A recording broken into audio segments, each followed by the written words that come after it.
በአማራ ክልል በፋኖ ኃይሎችና በአገዛዙ ሰራዊት መካከል የሚደረገው ውጊያ ተጠናክሮ ቀጥሏል።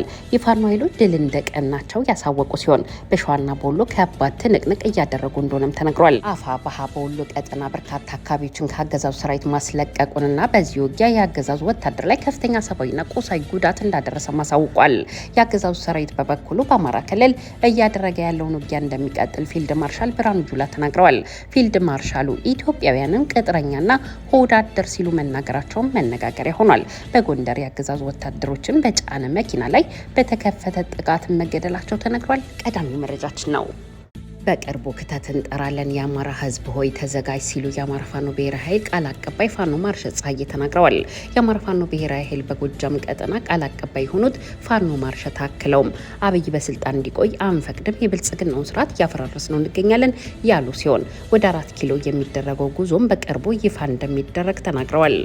አፋብኃ በጎጃም ቀጠና ድል ተቀናጅቷል። ወደ አገዛዙ ካምፕ በመግባት ከፍተኛ ጉዳትን በአገዛዙ ላይ እንዳደረሰም ተነግሯል። ሌላኛው መረጃችን ነው። አዲስ አበባን ወደ ኦሮሚያ ክልል ለመጠቅለል ከፍላጎት ባሻገር ተግባራዊ እርምጃ እየወሰደ ያለው የብልጽግናው መንግስት የ2018 ረቂቅ በጀትን ለፓርላማ አቅርቦ ውይይት ተደርጎበታል።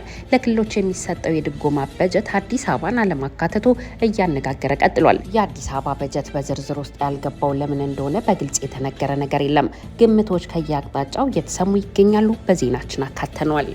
6 ተቃዋሚ ፓርቲዎችን ያካተተው የኢትዮጵያ ተቃዋሚ ፓርቲዎች ኮከስ ብሔራዊ ምርጫ ቦርድ ነፃና ገለልተኛ ሆኖ 7ኛውን አገራዊ ምርጫ ለማስፈጸም አንዳችም አስቻይ ሁኔታ የለውም ሲል ዛሬ ባወጣው መግለጫ አሳውቋል። ሌላኛው መረጃችን ነው። የእስራኤል ጥቃትና የኢራን አጸፋ አሁንም ቀጥሏል። እስራኤል በኢራን ላይ ጥቃት በመክፈት የጀመረችው ፍጥጫ ዛሬ ላይ ዋጋ አስከፍሏታል። ኢራን ወደ እስራኤል ያስወነጨፈችውን ባላስቲክ ሚሳይል ተከትሎ በቴል አቪቭ የማስጠንቀቂያ ደውሎች እየተሰሙ መሆኑን ቢቢሲ ዘግቧል። የደረሰው ውድመትም ከፍተኛ መሆኑ ተነግሯል። ሌላኛው መረጃችን ነው። ሰላም ጤና ይስጥልኝ ክቡራትና ክቡራን የተወደዳችሁና የተከበራችሁ አድማጭ ተመልካቾቻችን ከላይ በአርዕስተ ዜና ያሰማናችሁንና ሌሎች ተጨማሪ መረጃዎችን ይዘናል። አብራችሁን በመቆየት እንድታደምጡን በትህትና በመጠየቅ ወደ ዝርዝር መረጃዎቹ እሸጋገራለሁ። ይህ ኢትዮ ዜና ነው። አብራችሁን ቆዩ። አዲስ አበባን ወደ ኦሮሚያ ክልል ለመጠቅለል ከፍላጎት ባሻገር ተግባራዊ እርምጃ እየወሰደ ያለው የአብይ አህመድ መንግስት የ2018 ዓ.ም ረቂቅ በጀትን ለፓርላማ አቅርቦ ውይይት ተደርጎበታል። ለክልሎች የሚሰጠው የድጎማ በጀት አዲስ አበባን አለማካተቱም እያነጋገረ ቀጥሏል። የአዲስ አበባ በጀት በዝርዝር ውስጥ ያልገባው ለምን እንደሆነ በግልጽ የተነገረ ነገር የለም። ግምቶች ከየአቅጣጫው እየተሰጡ ነው። ሰሞኑን አጀንዳው በሰፊው እየተነሳም ይገኛል። አገዛዙ በሚቀጥለው በጀት አዲስ አበባ በኦሮሚያ ክልል ስር የበጀት ገንዘቧን የምታገኝበትን መንገድ ያመቻቸበት የሴራ እቅድ ነው ሲሉ የሚናገሩ ግምታቸውን የሚያስቀምጡ የኢኮኖሚ ተንታኞችና ሰዎች ቁጥር መጨመሩም ተሰምቷል። አገዛዙ እስካሁን ይህንን የበጀት ዝርዝር ይፋ ያደረገበትን ምክንያት አለመግለጹ ጉዳዩን አዲስ አበባን በኦሮሚያ ክልል ስር የማጠቃለሉን ጉዳይ ለማለማመድ አሊያም የሕዝቡን የልብ ትርታ ለማዳመጥ የተጠቀመበት ሴራ እንደሆነ በመግለጽ ግምታቸውን የሚያስቀምጡ በርካቶች ሆነዋል። የ1.9.3 ትሪሊዮን ብር በጀት ተዘጋጅቶ ለምክር ቤቱ የቀረበ ሲሆን በጀቱ ለትምህርትና ለጤና የሰጠው ትኩረትም ከ2017 ዓ.ም ያነሰ እንደሆነም ታውቋል። ለመከላከያ ከፍ ያለ በጀት በመበጀት ጦረኛ መንግስት መሆኑንም ያረጋገጠበት ሆኗል። ዘንድሮም የአብይ አህመድ መንግስት በሀገር ውስጥ ያለውን የእርስ በርስ ጦርነት በሰላም የመፍታት ፍላጎት እንደሌለውና የሀገሪቱን ሀብት ለዚሁ ጦርነት ሊያውለው እንደሚችል ያረጋገጠበት በጀትም ሆኗል። በተለይ እንደ ኢትዮጵያ ያለ ከእውነትና እውቀት የራቀ ማህበረሰብ ደግሞ ሲኖር 28 በመቶ የበጀቱ ክፍልም ለዕዳ ክፍያ እንደሚውል ተጠቁሟል። ከዕዳ ወደ ምንዳ በሚል መፈክር ሲያስተጋባ የከረመው የአብይ አህመድ መንግስት አገዛዙ የበጀቱን አብዛኛውን ክፍል ለዕዳ መመደቡ መፈክሩ ባዶ መፈክር እንደሆነ የተጋለጠበትም ሆኗል። በአማራ ክልል በፋኖ ኃይሎችና በአገዛዙ ሰራዊት በኩል የሚደረገው ውጊያ ዛሬም ተጠናክሮ ቀጥሏል። የፋኖ ኃይሎች ድል እንደቀናቸው ያሳወቁ ሲሆን በሸዋና በወሎ ከባድ ትንቅንቅ እየተደረገ እንደሆነም ለማወቅ ተችሏል። የፋኖ ኃይሎች በወሎ ቀጠና በርካታ አካባቢዎችን ከአገዛዙ ሰራዊት ማስለቀቃቸውና በዚህም ውጊያ የአገዛዙ ወታደሮች ላይ ከፍተኛ ሰብአዊና ቁሳዊ ጉዳት ማድረሳቸውም ተነግሯል። አፋብኃ በጎጃም ቀጠና ድል ተቀናጅቷል። ወደ አገዛዙ ካምፕ በመግባትም ከፍተኛ ጉዳትን በአገዛዙ ሰራዊት ላይ አድርሷል። የአገዛዙ ሰራዊት በምንጃር ሸንኮራ አንድ የሃይማኖት አባትን በመግደል በሴራ ንጹሃን እየገደለ ፋኖ ገደላችሁ እያለ ፋኖ እንዲጠላ ግድያ መጀመሩም ተነግሯል። መምሬ ገዙ በበሳ ዮሐንስ ሸንኮራ ቀዳሽና ታቦት ተሸካሚ የነበሩ በሌሊት ከቤተ ክርስቲያን ሲመለሱ መንገድ ላይ በጥይት እንደገደላቸውም ለማወቅ ተችሏል።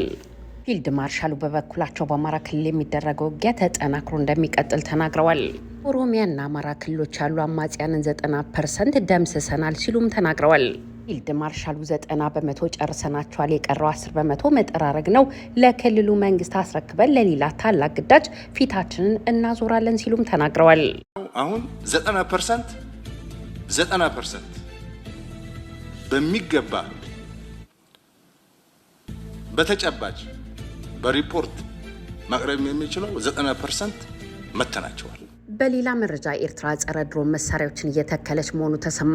የፕሬዝዳንት ኢሳያስ አፈወርቂ መንግስት ከድንበር አካባቢዎች በተጨማሪ በአሰብ አቅራቢያ ተጨማሪ የጸረ ድሮን መሳሪያዎችን እየተከለ መሆኑን የሚያመላክቱ መረጃዎች ከአካባቢው እየወጡ ይገኛሉ። ፕሬዝዳንት ኢሳያስ አፈወርቂ ከዓመት በፊት ከሩሲያ ጋር በጋራ ለመስራት መስማማታቸውን ተከትሎ ኤርትራ ሩሲያ ሰራሽ ድሮኖችን እንደታጠቀችና ለደህንነት ስጋት በሚልም ከ3 ወራት በፊት ሩሲያ ሰራሽ የሆኑ የድሮን ጃመሮችንና ጸረ ድሮን መሳሪያዎችን ድንበር አካባቢ ላይ እንደተከለችም ተዘግቧል። በእንዲህ እንዳለ በኢትዮጵያና በኤርትራ መካከል የተፈጠረውን ውጥረት ተከትሎ ሳውዲ አረቢያ የሁለቱ ሀገራት መሪዎች ነገሩን እንዲያበርዱ ጉዳዩን በሰላማዊ መንገድ እንዲፈቱ ለማሸናገል በውጭ ጉዳዩ በኩል እንቅስቃሴዎችን መጀመሯን ሪፖርተር ዘግቧል። በተያያዘም ፊልድ ማርሻል ብርሃኑ ጁላ በፓርላማው ፊት 53 ደቂቃ ባደረጉት ንግግር ላይ ቀይ ባህርን አንስተው የተናገሩት ንግግርም እያነጋገረ ነው። ፊልድ ማርሻሉ ወደ ባህር መግባታችን አይቀርም ብለዋል። ከፓርላማው ለቀረቡ ጥያቄዎች ምላሽ መስጠት የነበረባት የመከላከያ ሚኒስትሯ ነበረች ያሉ ሲሆን ፊልድ ማርሻሉ የተነሳው ጥያቄና ነገሩ ጠንከር ያለ ስለሆነ እኔው ራሴ ምላሽ ለመስጠት ታዝዤ ነው ፓርላማ የተገኘው ብለዋል። ዶክተር ደሳለኝ ጫኔ ከሳምንት በፊት ከኤርትራ ጋር የቃላት ጦርነት ውስጥ ገብተናል፣ ዳግም ወደ ጦርነት ልንገባ ነው ወይ ሲሉ መጠየቃቸውም አይዘነጋም። ፊልድ ማርሻሉ ብርሃኑ ጁላም ከቀይ ባህርና ከምስራቅ አፍሪካ የደህንነት ስጋት ጋር እንዲሁም ከጎረቤት ሀገራት ጋር ያለውን ግንኙነት አስመልክቶ ለቀረበላቸው ጥያቄዎች ምላሽ ሰጥተዋል። በቀይ ባህር ቀጠና የባህር ደህንነት ስጋት በከፍተኛ ደረጃ አለ፣ ምንም ጥርጥር የለውም። አደጋ ያንዣብባል። እኛ ደግሞ በቀጠናው ነው ያለነው፣ መውጫ መግቢያችን እሱ ነው። ቀጠናው አደጋ ላይ ከወደቀ በከፍተኛ ሁኔታ ይጎዳናል። ለዚህም አስቀድመን እየተዘጋጀን ነው ብለዋል። ፊልድ ማርሻሉ አክለውም በቀጠናው ያለው ስጋት ግን በባህር ብቻ ሳይሆን በየብስም ነው ያሉ ሲሆን በጣም የተበጠበጠ ቀጠና ነው፣ ጥሩ ቀጠና አይደለም። ሁለቱም ስጋቶች ደግሞ ይያዛሉ ብለዋል። በቀጠናው ግጭት ሙያ የሚመስላቸው በጥባጭ ገዢዎች አሉ ያሉ ሲሆን ይህንን ቀጠና ለማረጋጋት እኛ ተባብረን ለመስራት ዝግጁ ነን። ለመተባበር ኤርትራን ሳይቀር ብዙዎችን ጋብዘናል። ከኤርትራ ጋር አብረን እንስራ፣ ባህር ለሁላችን ይሁን፣ ፍጥጫው ይቁም ብለን ብዙ ለፍተናል፣ ግን አልተሳካም። ነገሮች ወደኋላ ተመልሰዋል ብለዋል።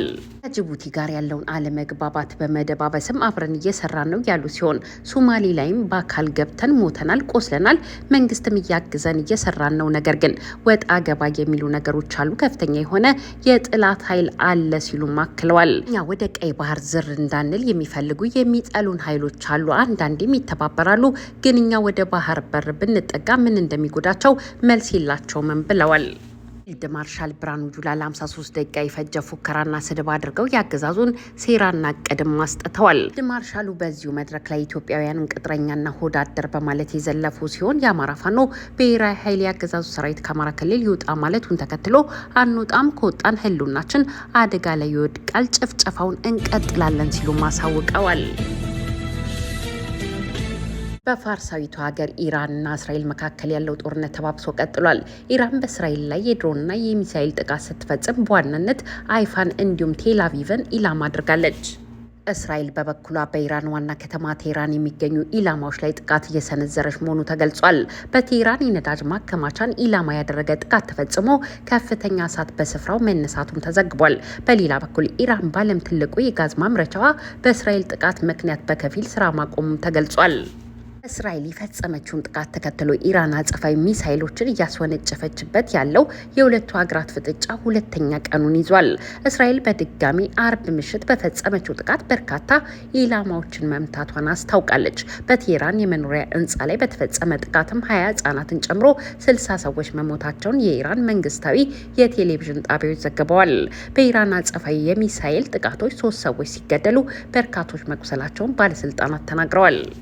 አሜሪካ ወደ ግጭቱ እንድትገባ ከተደረገች ሁኔታው በበለጠ ሊያገረሽ ይችላልም ተብሏል። ኢራን ሚሳይሎችን የምታስወነጭፍ ከሆነ መዲናዋ ቴህራን ትቃጠላለች ሲሉ የእስራኤል መከላከያ ሚኒስትር እስራኤል ካታዝ አስጠንቅቀዋል። የእስራኤል መከላከያ ኃይል 9 የኢራን ኒውክለር ሳይንቲስቶችና ባለሙያዎችን ገድያለው ብሏል።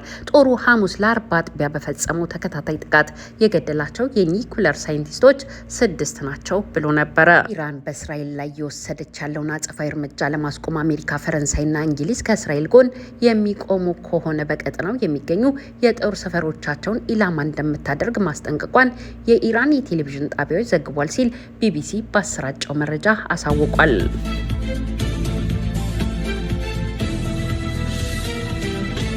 ውድና የተከበራችሁ አድማጭ ተመልካቾቻችን እኛም ለሰዓቱ የያዝናቸው መረጃዎች እነዚህን ይመስሉ ነበረ። ወዳችሁና ፈቅዳችሁ ስላዳመጣችሁና አብራችሁን ስለነበራችሁ ከልብ አመሰግናለሁ።